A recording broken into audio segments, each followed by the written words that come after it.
Welcome back my YouTube family. तो हम फिर से एक और कहानी लेकर आए हैं आपके लिए।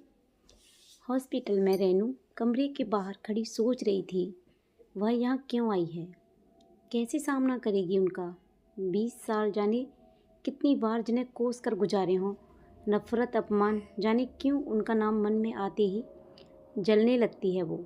फिर इतनी नफ़रत के बाद भी आज वह क्यों है यहाँ। शायद उसकी उसी गलती पर संजय के द्वारा दी गई सहज माफ़ी। इंसान जो दूसरों से पाता है वही बांटता है। प्यार के बदले प्यार, क्षमा के बदले मिली क्षमा। शायद यही वजह थी। तभी अजय बोला, अरे दीदी आप कब आईं। अजय ने उसे देख लिया, तभी तो चला आया, बिल्कुल पापा की कॉपी है। अजय, मैंने कहा कैसे पहचाना मुझे। वो बोला, आपकी फ़ोटो देखी है ना।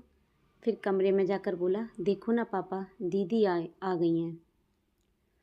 अनेकों मशीनों में जकड़ा उनका शरीर पापा का यह रूप सब कुछ भूल जाने के लिए काफ़ी था। फिर खून के रिश्ते न जाने कहाँ से ममता उमड़ पड़ी रेनू के भीतर। बड़ी मुश्किल से उन्होंने आंखें खोली, होठ फड़फड़ाए और बोले, मेरे पास आकर बैठो बेटा। उन्होंने उसका हाथ पकड़ लिया। शब्द गुम थे पर आंखों में सारी शक्ति सिमट आई थी। फिर बोले, क्या तुमने मुझे माफ़ कर दिया बेटा। रेनू ने हाथ सहलाकर हाँ कर दी। कुछ देर बैठकर वह बाहर चली आई। मुश्किल से रोके गए आंसू निकल पड़े। फिर अजय से बोली, ख्याल रखना। अजय बोला, आप भी आती रहना दीदी, अच्छा लगेगा उन्हें। हाँ, मैं सिर हिलाकर वापस चली आई थी रेनू। फ्लैट का ताला खोला, बिना कपड़े बदले बेमन से बिस्तर पर लेट गई। संजय 5 दिन के लिए बाहर गए थे। हर तरफ चुप्पी सी लगी थी। रात का अंधेरा उसे वह सब याद दिलाने लगा जिससे वह भागना चाहती थी। पापा की याद आते ही सामने आता था एक अक्स, रोवीला चेहरा, चमकती आंखें, तने कंधे, हमेशा रौ में गुस्साते। शायद माँ थी इसकी वजह। माँ और पापा रूप रंग से ही नहीं, व्यवहार से भी नदी के किनारे थे। दुबली पतली, चेहरे पर हल्के चेचक के निशान, आंखों में हर वक्त डर। रेनू ने अपनी माँ को कभी हंसते मुस्कुराते नहीं देखा था। औरों की तरह माँ पापा के सामने भी सिर ढककर रहती थी। पापा की एक आवाज़ पर नौकर की तरह खड़ी हो जाती, फिर भी उनकी छोटी सी गलती पर गुस्सा होकर चिल्लाते थे, क्या बदसूरत ढोल बांध दिया है मेरे गले में। जिंदगी भर के लिए फिर दादी ही माँ को अपने पीछे छुपाकर पापा को शांत करती थी। एक बेमेल अनचाहा विवाह था यह, दादाजी की जिद का परिणाम, अपने बच्चों को दबाकर रखने की दादाजी नाना जी की जिद का नतीजा। माँ ने जीवन भर भुगता था। पापा ने उन्हें कभी सम्मान दिया न प्यार। बस जब तक जिंदा रही चुपचाप गाय सी बंधी रही खूंटी से। किस्मत भी उनके साथ नहीं थी। बेटे को जन्म देती तो शायद दिन फिरते, पर बेटी के आने से अंधकार और गहरा हो गया था। दादाजी के देहांत के साथ ही पापा ने माँ को छोड़ दिया और तुरंत दूसरी शादी कर ली थी अपनी मनपसंद लड़की से। एक बार भी नहीं सोचा क्या होगा इस छोटी सी बच्ची का। मामा जी ने हम दोनों को सहारा दिया। पापा को कोर्ट में भी घसीटते, पर लगातार दुख झेलते झेलते माँ टूट चुकी थी। एक बार बिस्तर में पड़ी तो ठीक ही नहीं हुई, चली गई मुझे मामी के हवाले कर। पापा की नज़रों में वो बदसूरत औरत मेरे लिए दुनिया की सबसे अच्छी माँ थी। हर समय सिर पर हाथ फेर कर कहती, अच्छा हुआ रूप रंग में मुझ पर नहीं गई, उन पर गई है, वरना मेरे जैसी बदनसीब होती। अंतिम दिनों तक सिंदूर से मांग भरने वाली माँ के अंतिम संस्कार में भी वे नहीं आए। एक संदेश भेजा था, रेनू की जिम्मेदारी न ले पाऊँगा, चाहे जो करो उसका। हाँ, बैंक में जमा करता रहूँगा कुछ पैसा उसके नाम से। पापा शब्द से रेनू का नाता ही टूट गया था। उसके अंदर अपने बाप के लिए सिर्फ नफरत थी। मामा ने अपनी बहन को दिया वचन निभाया था, उसकी परवरिश बिल्कुल अपने बच्चों से की। कॉलेज ख़त्म होते ही मामा जी ने संजय से शादी की बात चलाई तो वह इनकार न कर सकी। एहसान तले दबी ज़िंदगी में उसकी अपनी सोच की गुंजाइश ही कहाँ थी। फिर जिद किससे करती। इच्छाएं तो उसकी होती हैं जिसका कोई अपना हो, और वह तो बिन माँ बाप की बेचारी लड़की। जब उसने पहली बार संजय को देखा था, दुबला पतला साधारण कद काठी वाला, सांवला सा और अपने आप में खोया सा रहने वाला शख्स, रेनू को लगा जैसे उसके घर का इतिहास शायद अपने आप को दोहरा रहा है। फिर एक बेमेल विवाह। उसे संजय बिल्कुल पसंद नहीं आया, पर मजबूरी में चुप रही। शादी के समय भी पापा कन्यादान करने नहीं आए थे। रेनू खुद भी नहीं चाहती थी कि जीवन भर उसके लिए अपनी जिम्मेदारियों से भागने वाला उसका सिर्फ नाम का बाप उसका कन्यादान करे। संजय से शादी कर वह लखनऊ आ गई थी। वो और संजय, उनका छोटा सा 2 बेडरूम वाला फ्लैट। संजय बैंक में जॉब करता था। शादी के बाद घर की मालकिन बन कुछ अपने ढंग से जीने की आज़ादी तो उसे मिल गई, पर मन था पहले सा वीरान अकेला, किसी बहुत अपने के प्यार के लिए तड़पता हुआ। संजय बहुत सीधा साधा था, बोलता तो था उससे प्यार करता है, पर न उसमें कोई उमंग थी, न जीने के लिए कोई प्लान। बस हर समय अपने आप में व्यस्त रहना, यही उनकी दुनिया थी, जहाँ रेनू का सिर्फ भौतिक ज़रूरत तक ही सीमित था।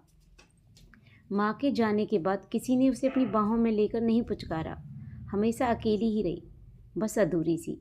संजय को उस जीवन की सच्चाई मान लेने के बाद उसने अपने आप को इसी रूप में ढाल लेने की कोशिश शुरू कर दी। फिर उन्हीं दिनों एक घटना घटी। पापा का फ़ोन आया था।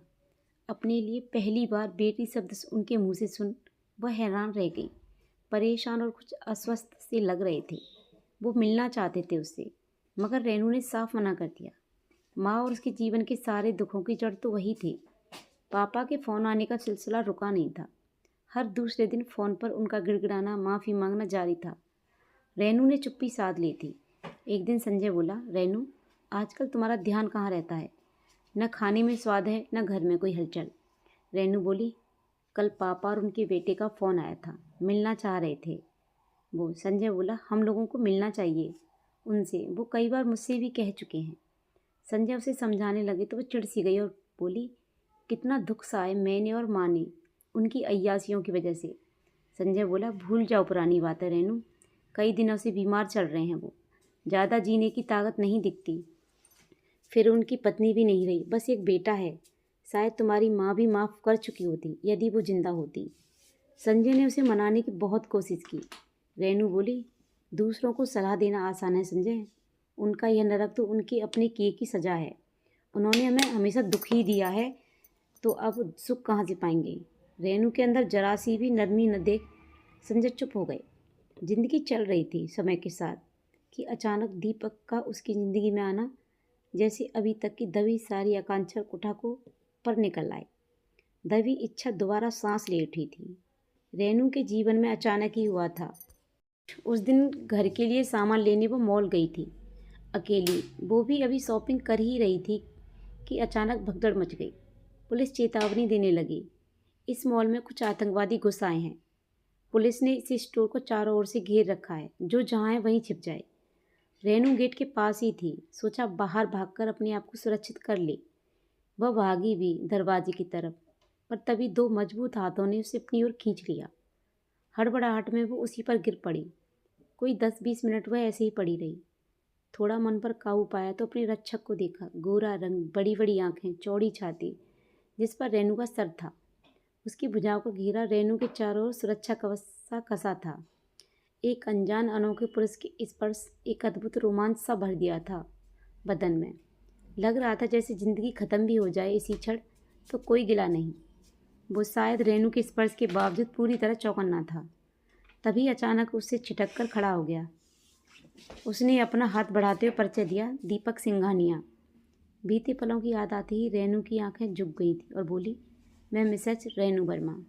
आपने जो किया उसके लिए शुक्रिया, सब बहुत छोटा है, पर क्या आप किसी ऑटो तक छोड़ देंगे मुझे?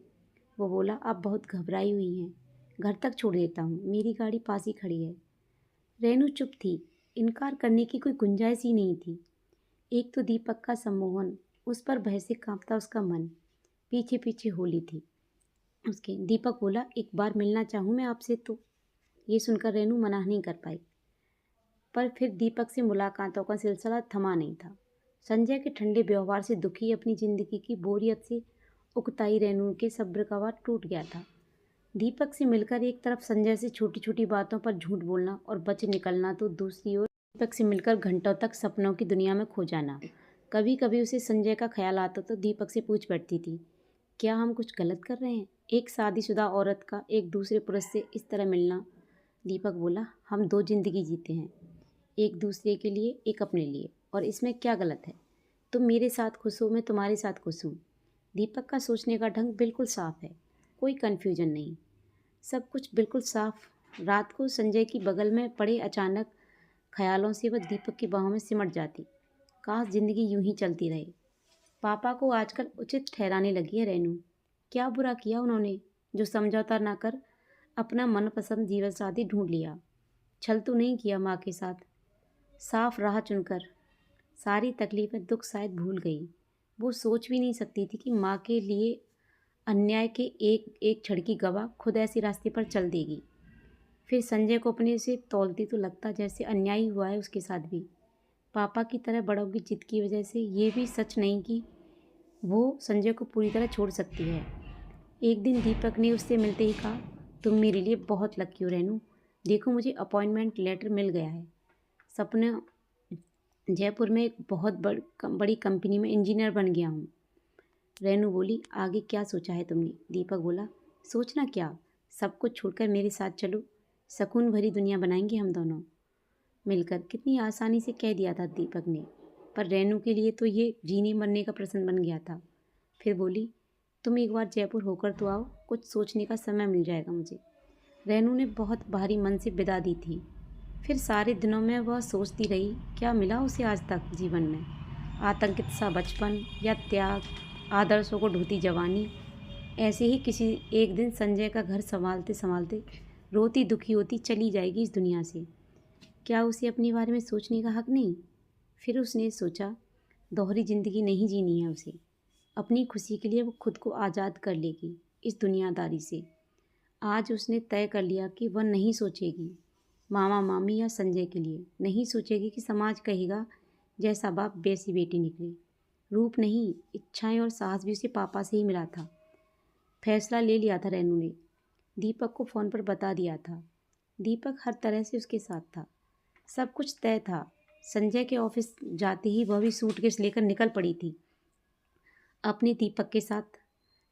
संजय के नाम एक खत में घर छोड़ने की सारी वजह और दीपक का जिक्र साफ साफ लिखकर चाबियों के गुच्छों के साथ उसने रख दिया था, ताकि ढूंढने या चिंता में परेशान न हो संजय।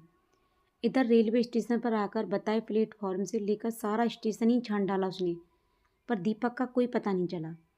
पैरों तले जमीन खिसक गई थी। मर्यादा की सारी सीमा को तोड़कर वह छोड़ आई थी अपना घर। ये उसने क्या कर डाला?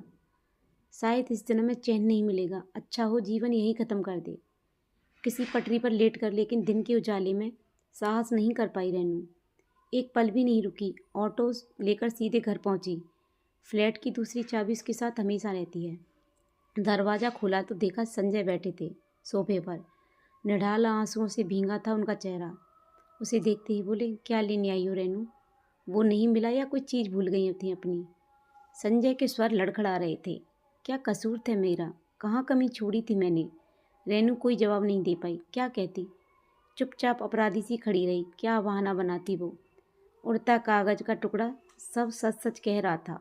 फिर बोली, गलती की है मैंने संजय।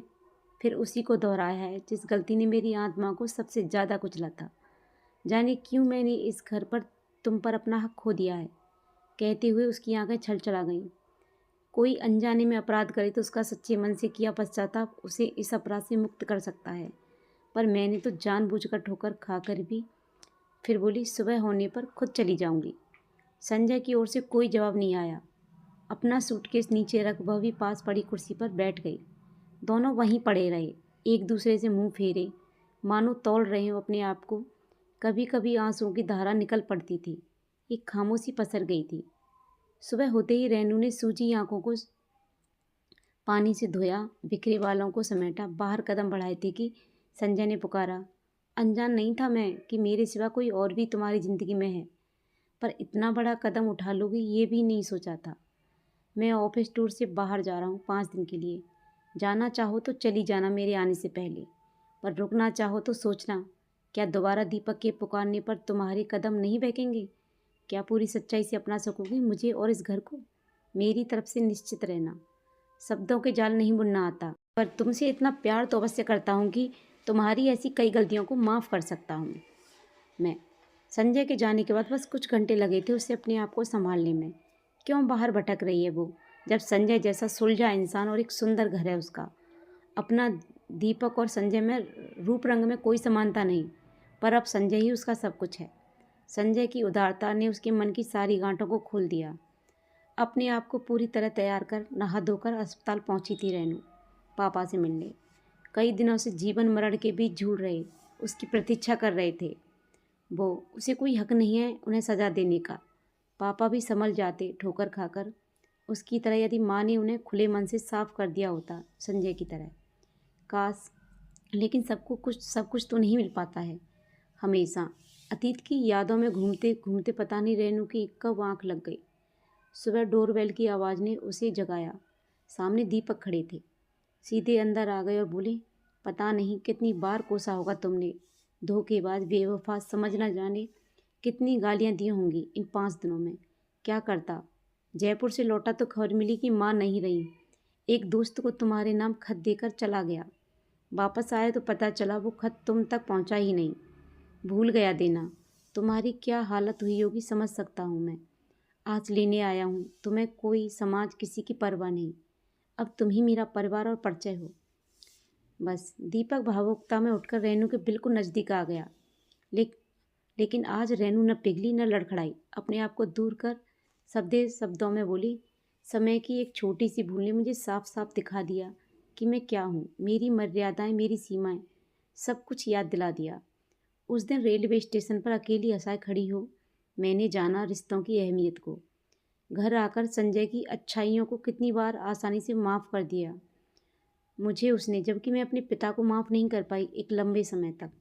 हो सके तो मुझे भूलकर सही जीवन साथी की तलाश करना। दीपक को वहीं छोड़कर रेनू अंदर कमरे में आ गई और दरवाज़ा बंद कर लिया। रेनू का आत्मविश्वास, उसका व्यवहार दीपक के लिए साफ संकेत था वापस लौट जाने का। तो आपको ये कहानी कैसी लगी? अगर आपको ये कहानी अच्छी लगी हो तो प्लीज़ अच्छे से कमेंट करना, और आप हमारे चैनल पर नए हो तो प्लीज़ हमारे चैनल को सब्सक्राइब करना, लाइक करना, शेयर करना, और ऐसी मज़ेदार कहानियों के लिए बने रहिए हमारे चैनल पर। फिर मिलते हैं एक और वीडियो में एक और कहानी के साथ। तब तक के लिए thank you so much. Bye bye everyone. जय माता दी।